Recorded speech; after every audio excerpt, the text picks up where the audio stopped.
"I never loved your mother," my uncle confessed, right as the casket was being lowered into the ground. My breath caught. The wind snapped at the edges of my coat, but the chill that ran through me had nothing to do with the weather. Behind us, mourners whispered and cried softly, the usual performance of grief, but my uncle's words shattered whatever pretense remained. "You said what?" I asked, gripping the damp grass at the edge of the burial plot. "She trapped your father, and she paid for it." He turned, walked off as if he'd just complimented the floral arrangements, and left me standing there with a secret that changed everything I thought I knew about my family. If you're into stories where long-held lies finally come undone, hit that like button and subscribe, because what started as a tragic homecoming quickly became a journey into betrayal, revenge, and a legacy that nearly disappeared. It began with a phone call on a cold April morning in Oslo. I was deep in prep. For a political risk summit, Norwegian Parliament was set to debate a controversial oil lease, and I was moderating. Then my cousin Isabel called. "Aunt Leila's gone," she said, voice distant. "Car accident. Instant." Just like that, my whole world turned inside out. Aunt Leila had raised me from the age of 13 after my parents died in a freak boating accident. She was more than an aunt. She was mother, guardian, mentor.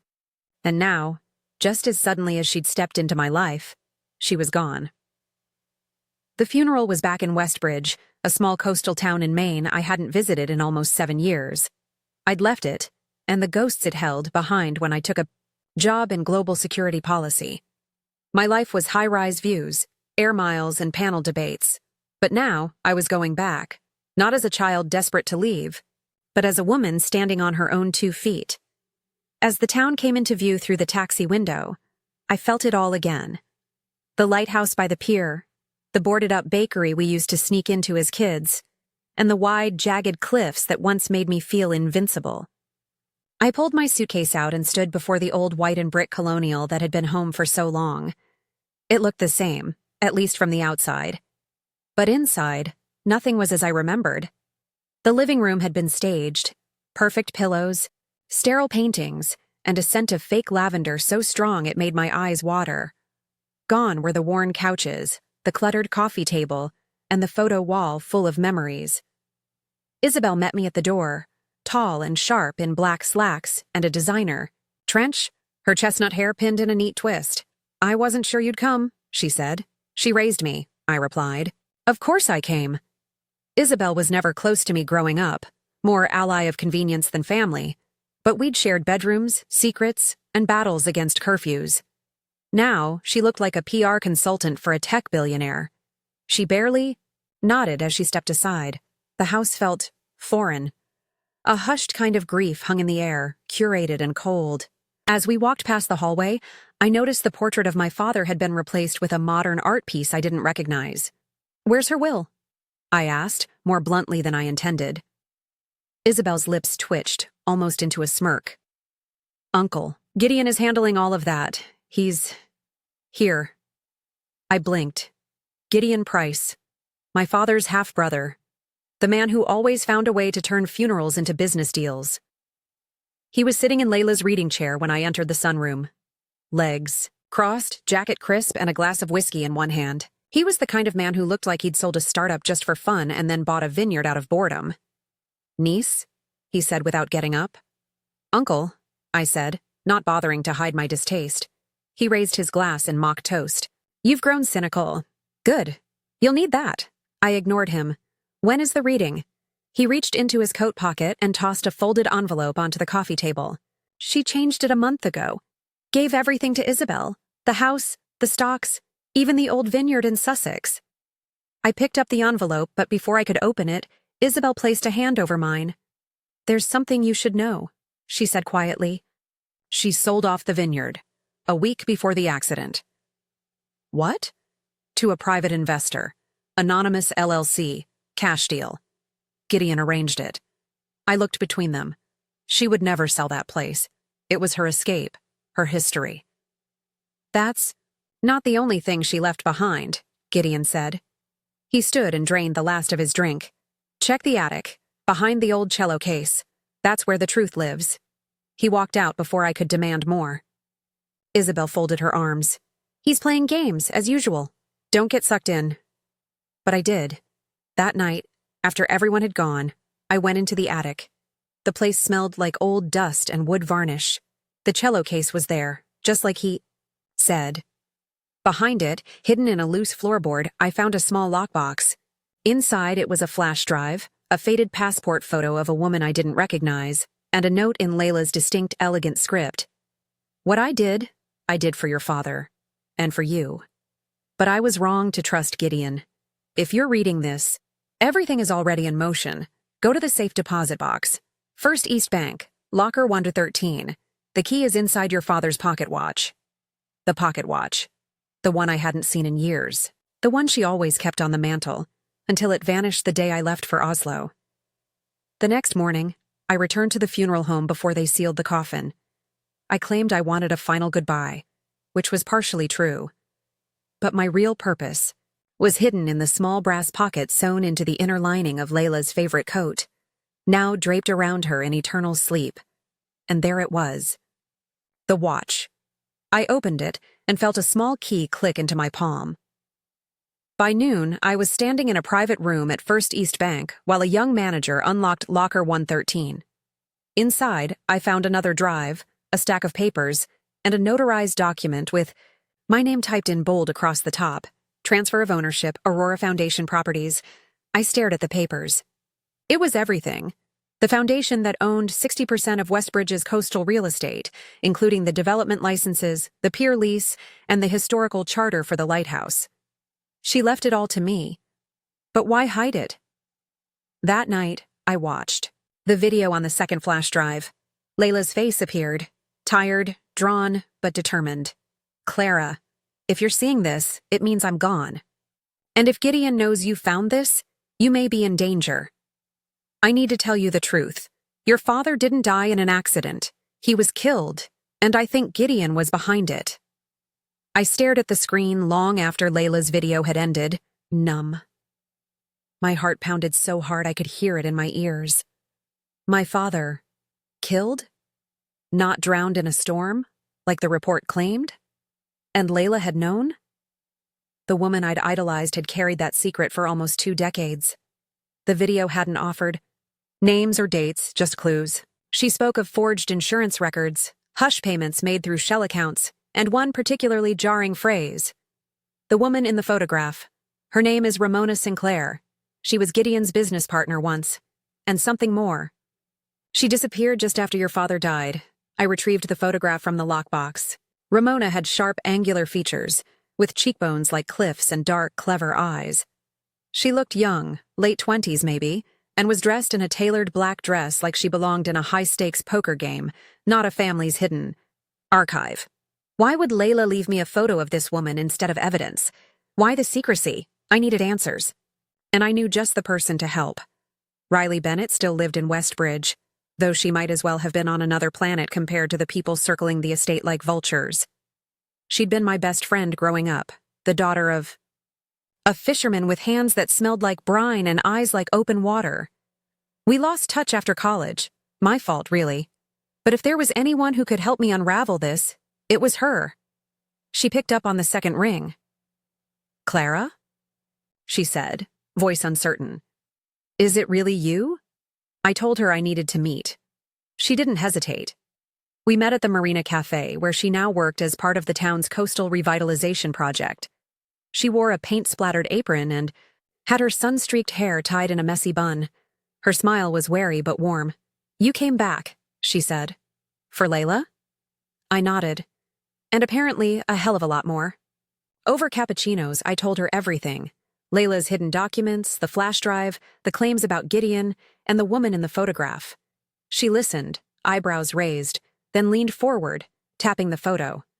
I've seen her. My breath hitched. What? Ramona Sinclair. Or someone who looked a lot like her. She used to come to the pier, always at night, dressed like she didn't belong here. Sharp heels, long gloves. Once I saw her arguing with Gideon outside the abandoned fishery. When? About 2 months before your parents died. I sat back, chills racing down my spine. That lines up. Leila said Ramona vanished just after Dad died. If she was arguing with Gideon, I can ask around, Riley offered. Old fishermen don't forget faces. Back at the estate, I began reviewing the paperwork. The Aurora Foundation, Leila's nonprofit, wasn't listed on any public registry. But tucked inside the folder was a notarized deed showing that it owned nearly half of Westbridge's historic coastline. That was when it hit me. Leila had built a shell to protect the town. While Gideon had been courting real estate developers to turn Westbridge into a resort town for billionaires, Leila had been quietly locking down the permits, zoning rights, and historic designations that prevented any of it. And now, she'd passed that control to me. I felt the weight of it settle across my shoulders. Not just an inheritance, but a responsibility. My eyes burned from lack of sleep, but I couldn't stop flipping pages. There were site plans, land grants, contracts. All of it pointed to one undeniable truth. Gideon had been trying to gain control of Westbridge's shoreline for years, and Leila had been his primary obstacle, until she died. Was that a coincidence? I doubted it. The next morning, I received an invitation, hand-delivered by a courier to dinner, from Gideon. Scrawled beneath the printed gold lettering were the words, "Let's talk about legacy, 8 p.m. tonight, the old pier house." Showed the card to Riley. "You're not going, are you?" "Of course I'm going," I said. "Clara, he's dangerous. He's also the only person who knows why Leila lied to me, why my father died, and what Ramona Sinclair meant to them both." Riley looked like she wanted to lock me in a basement, but she didn't argue further. The pier house was one of the oldest buildings in town, a red brick structure with boarded windows and creaky wood floors. It had once been used for shipping crates before the economy collapsed and tourism became Westbridge's lifeline. Gideon had remodeled it into a rustic chic boathouse with driftwood chandeliers and sleek leather chairs. Of course he had. He was waiting at a table set for two, a bottle of Bordeaux breathing beside polished silverware. "You came," he said, smiling like a viper. "I want answers." He poured 2 glasses and slid one across the table. I didn't touch it. "I know what Leila told you," he said, "that I killed your father, that I'm some kind of villain. Are you denying it?" "No." He took a long sip of wine. "But I didn't act alone." The room tilted. "You said something at the funeral," I whispered. "About my mother." She knew everything. She set it in motion. I stood, heart pounding. "You're lying." "I have the letters. From her to Ramona. Want to see them?" He reached into his coat and tossed a folder onto the table. I snatched it up and flipped through. Letters. Dozens of them. My mother's handwriting. Her name. Her signature. They spoke of jealousy, betrayal, and leverage. My father had been preparing to dissolve the partnership with Gideon and go public, with corruption he'd uncovered. My mother had warned Gideon in advance. In return, she demanded financial protection. For her.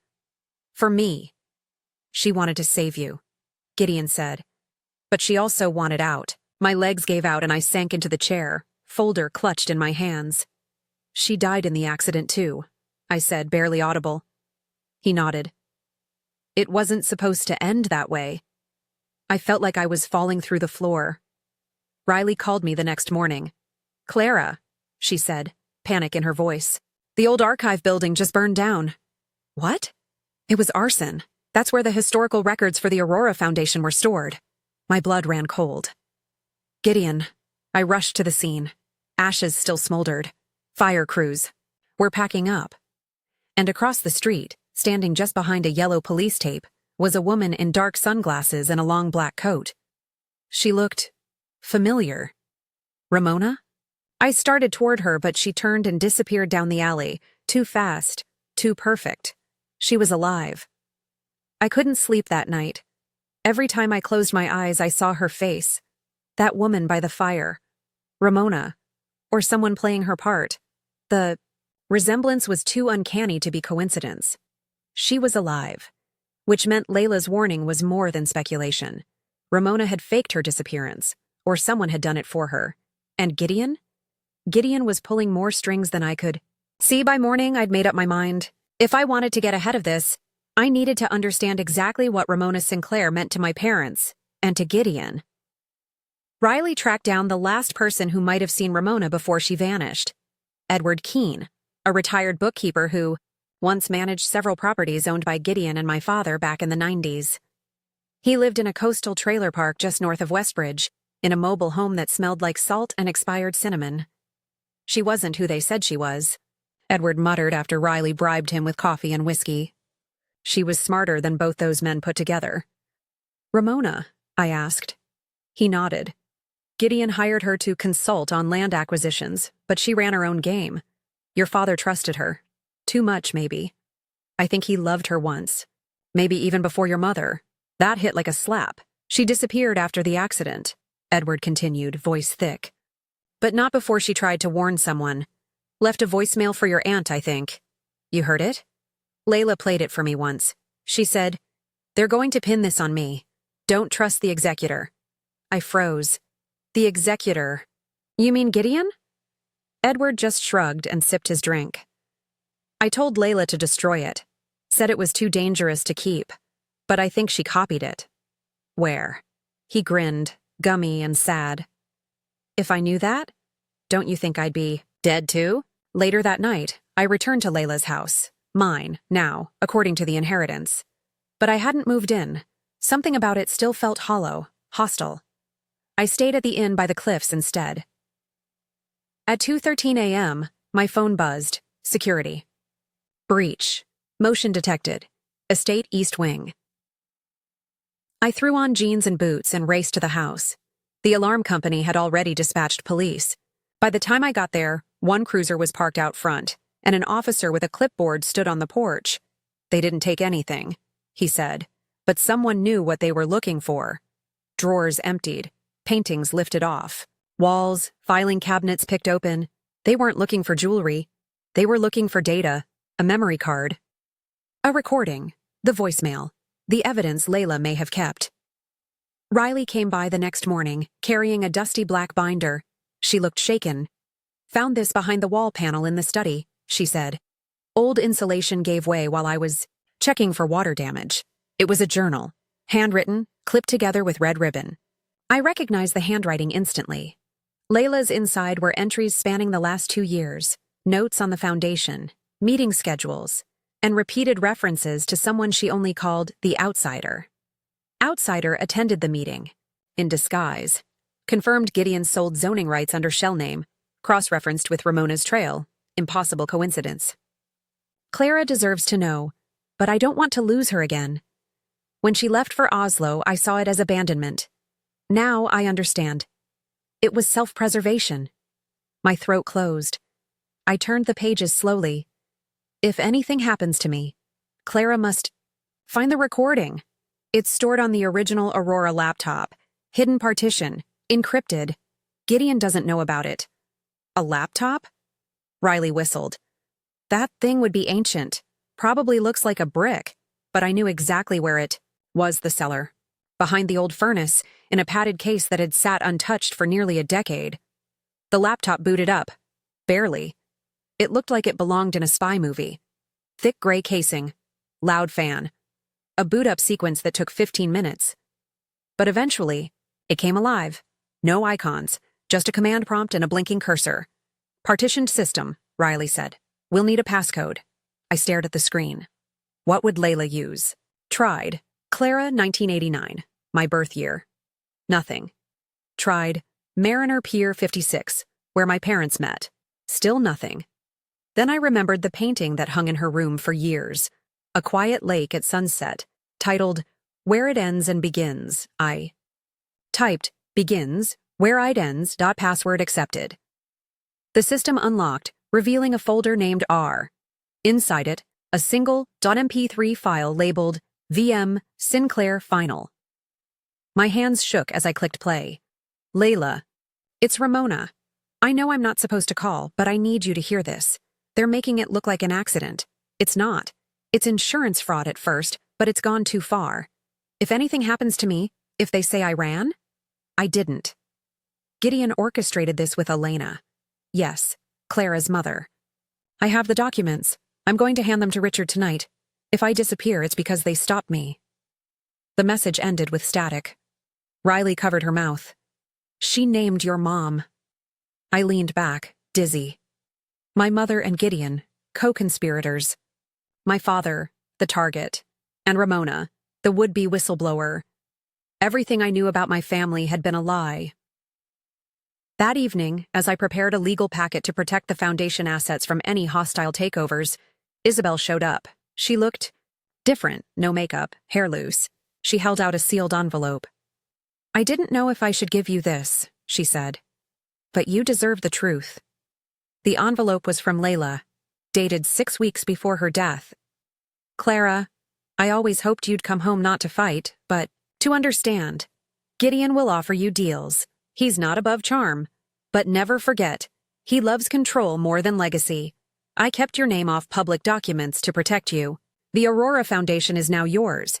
If you choose to walk away, I won't blame you. But if you choose to stay, know this. You were always meant to lead, not follow." I didn't cry.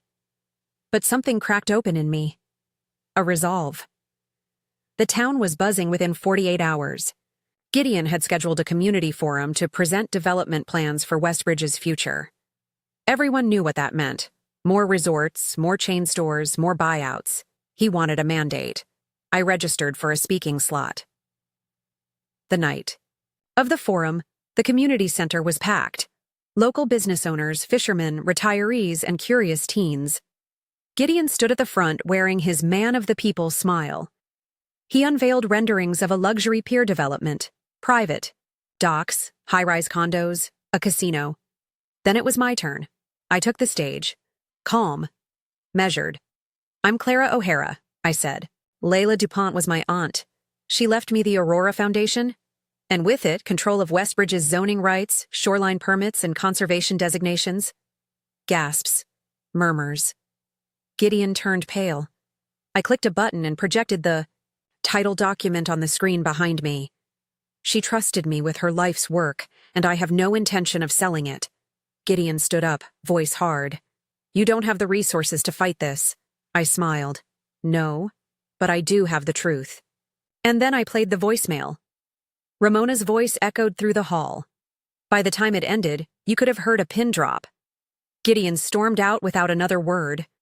The aftermath of the town hall was a storm that moved in fast. By morning, the voicemail had leaked. Someone had recorded it, probably on their phone, and shared it online. A local blogger posted it with the headline, "The Voice of the Dead: How Clara O'Hara Exposed Westbridge's Secrets." In 24 hours, it had over 200,000 views. The Kai video cracked Gideon's mask clean open. Real estate backers began backing out. The casino investors pulled their interest. The town council scheduled an emergency meeting. And Gideon? He disappeared, his usual haunts vacant, his number disconnected. But I knew he wasn't gone. Just quiet. Wounded animals don't roar. They wait. The text came at 3:14 a.m. Park at Pelican Point. No cops. Come alone. I stared at it, wide-eyed and exhausted. Riley insisted on coming with me anyway, sitting in the passenger seat, with a flashlight and a taser. "I'll stay out of sight," she said. "But if this is a trap, it won't be," I said. I needed this meeting. Pelican Point was a crumbling overlook where teenagers drank warm beer and couples carved initials into pine trees. When I arrived, the headlights illuminated a woman standing by the railing. She wore a black trench coat and gloves. "Ramona." "Clara," she said. "You look like your father." My heart lodged in my throat. "I thought you were dead." "Almost was," she replied. "They tried." "What happened?" Ramona lit a cigarette, shielding the flame with one hand. "After your father died, I knew I was next. I disappeared, made it look sloppy on purpose. Spent the first few years in Portugal under a different name. Then Geneva, then Buenos Aires. And you just watched all this unfold from the shadows?" "No," she said, voice low. "I've been documenting. Watching Gideon destroy everything your father and Leila tried to protect. But until now, I had no proof." "I do," I said. She exhaled smoke through her nose. "And that's why you're in danger." We met again the next day at Riley's cabin on the outskirts of town. Ramona brought a black satchel filled with documents, bank transfers, emails, property deeds linked to offshore accounts.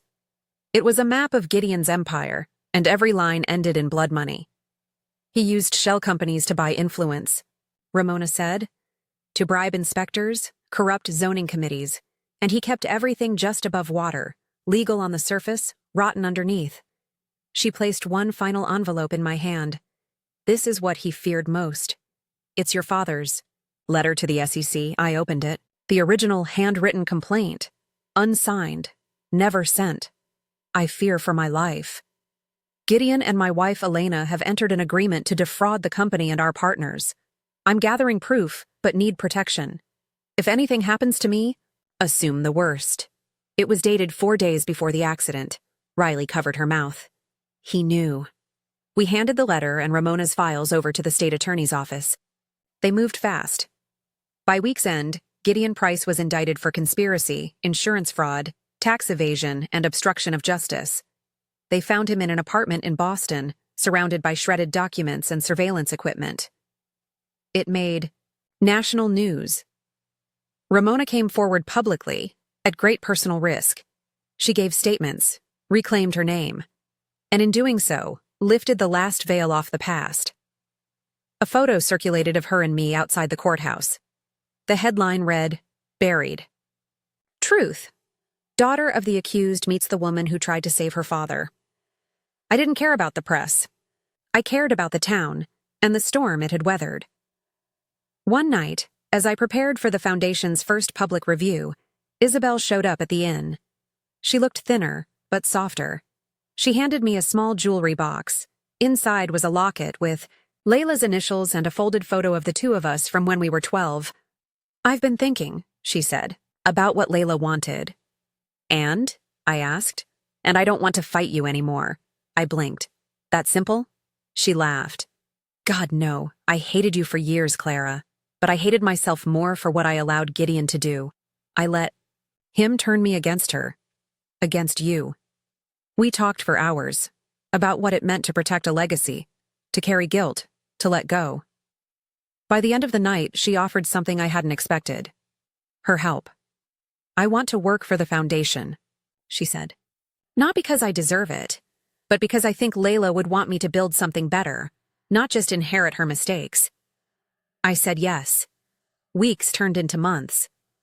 Together, Isabel, Riley, and I began transforming the Aurora Foundation from a defensive shell into an active force. We secured grants for marine restoration, created affordable housing along the eastern cliffs, reopened the old community hall as a library and art space. Ramona stayed in town for a while, working remotely as a consultant on a legal ethics board. She didn't want to disappear this time. She said the hiding was over. Westbridge began healing, not just from what Gideon had done, but from what had been buried for decades. One night, Riley and I walked up to the old lighthouse. It had recently been restored with foundation funds. The railing was new, the lantern was lit. Below, the waves crashed in soft rhythm. I always hated this place growing up, I admitted. Thought it represented how stuck this town was. And now? Now it feels like home, she smiled. I'm glad you came back. I didn't plan to stay, you know. I know. I reached into my coat pocket, pulled out the small velvet box. Her breath caught. I didn't plan to fall in love with you either. She kissed me before I could say another word. 3 months after Gideon's arrest, Westbridge felt like a different town, not in the glossy, luxury condo kind of way he'd imagined, but in the slow, steady rhythm of healing, of small wins, and returned trust. Cafes reopened with community grants. Local fishers regained docking rights that Gideon had leased to private buyers. Even the town's oldest bookstore, Paper and Pine, reopened under a cooperative agreement funded by the Aurora Foundation. We weren't just preserving history anymore. We were writing a new one. The state versus Gideon Price trial began in early spring, drawing press and protesters alike. I flew in to testify. So did Ramona. My testimony focused on the Aurora Foundation's stolen assets and Gideon's financial coercion of Leila. Ramona's testimony, though, changed the tone of the courtroom. She described the years of manipulation, the bribes, the threats. She looked the judge in the eye as she said, I disappeared because I didn't believe anyone would protect me.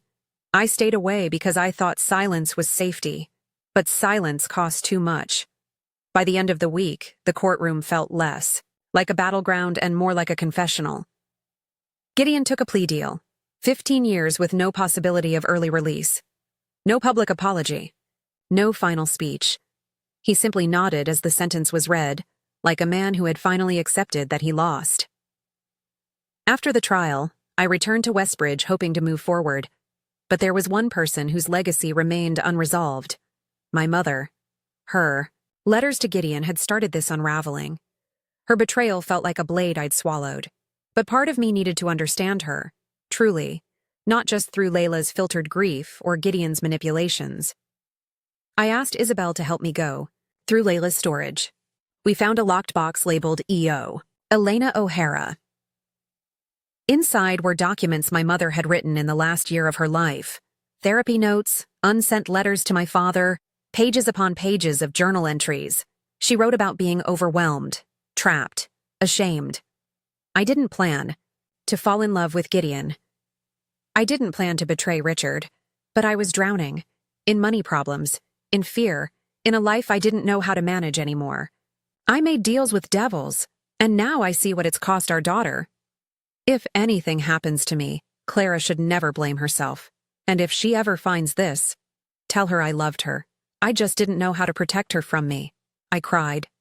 Not because it made everything okay, but because it gave me the one thing I never thought I'd get from my mother. Context. The people in my life had changed too. Isabel, once my reluctant rival, had become my partner in rebuilding the foundation. She handled logistics and politics with precision, winning over even the most cynical stakeholders. At the annual town fundraiser, she gave a speech that left people in tears. "This isn't about charity," she said. "It's about ownership, dignity, our right to define what progress means for us." Ramona, now consulting with state agencies on land fraud cases, came back every other weekend. We had dinners, awkward at first, slowly warmer. She became the aunt I never asked for, but the one who helped restore what Gideon tried to erase. And then there was Riley, my lighthouse. She proposed to me in the most Riley way possible, handing me a compass with our initials carved into the back. "You always needed a direction," she said, "and I always wanted to be yours." We planned a small wedding at the Cliff Chapel with reclaimed benches and local wine.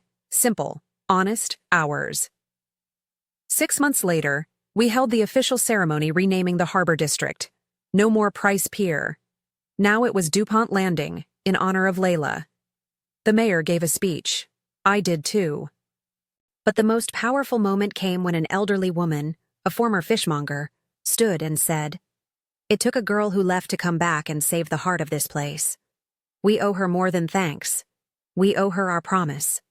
After the ceremony, a little girl handed me a folded drawing, stick figures, me, Riley, Isabel, Ramona. And above us, a lighthouse. "You're the light lady," she said shyly. I knelt.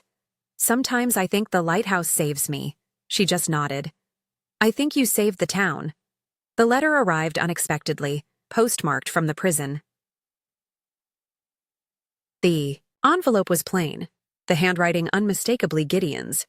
I debated throwing it away, but I opened it. "Clara, they say legacy is what survives us. But I've come to believe it's what outlives our worst mistakes. I made choices rooted in fear, of aging, of failure, of irrelevance. I lost myself trying to control something I didn't deserve to keep. You outmaneuvered me with truth. I hated you for that. Until I realized you were the only one in the family who never stopped trying to protect the whole picture, even if it broke you. Do whatever you want with this letter. Burn it. Frame it. I won't write again, but know this. You didn't inherit Leila's strength. You forged your own, and that's what makes you dangerous, in the best way." G.I. read it once, then folded it shut, and placed it in the same box that held my father's SEC letter, my mother's final journal entry, and Ramona's business card. Not out of sentimentality, but to remind myself how far we'd come, and what it cost. 1 year after Leila's death, I stood on the refurbished overlook at DuPont Landing, watching the waves roll in beneath a violet sky. The sun had just dipped below the waterline, leaving streaks of fire across the clouds. The lighthouse beam swept slowly across the harbor. Boats bobbed in the distance like memories refusing to sink. It was the same place where Gideon had once tried to trap this town in glass and gold. Now it was where everything finally belonged. Again. The Aurora Foundation was now more than land and ledgers. It was a living thing. We'd awarded 10 scholarships that spring to local students pursuing marine science, urban planning, and environmental law. One recipient, a shy teen named A. Harper, gave a short speech that floored the room. Westbridge used to feel like something happening to us. Now it feels like something we're building. The applause was thunderous, Ramona cried.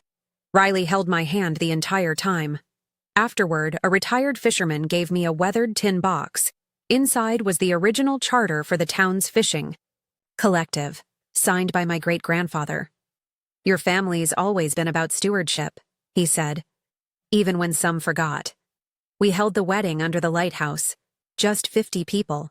Paper lanterns strung from driftwood posts, music by a local folk trio. Riley wore sea glass earrings. I wore my mother's necklace, Isabel officiated. Ramona stood beside me. When we said our vows, I didn't just feel love. I felt anchoring. I don't need direction anymore, I told her. Just your hand in mine. We danced barefoot in the sand under moonlight. The waves crashed rhythmically as if applauding. A week later, we buried a time capsule beneath the foundation's new building, a collection of items that told the full story. Unedited. The whistleblower letter from my father. The voicemail from Ramona. A photo of Leila laughing in her garden. One of Riley's compass carvings. And a letter I wrote for whoever might open it 50 years from now. You'll never understand everything we lived through. But know this. Truth wins if you fight for it. And love, real love, isn't measured in years or easy days, but in what you protect when no one else will. I still visit the lighthouse sometimes. I sit on the same bench where Leila used to sip her tea and write her notes. Sometimes I bring Riley. Sometimes I go alone. Always, I feel them there. Dad, Leila, even my mother, in the soft ache of grief, turned gentle. The town is no longer perfect, but it's no longer in hiding, and neither am I. If it stirred something in you, if you've ever had to fight for the truth, or rebuild after betrayal, this story was for you. Like, comment, and subscribe for more powerful true story retellings about family, legacy, justice, and the healing that comes when we finally speak the unspoken. Tell us in the comments, what would you protect no matter the cost? Thanks for watching, and until next time, hold fast to what matters most.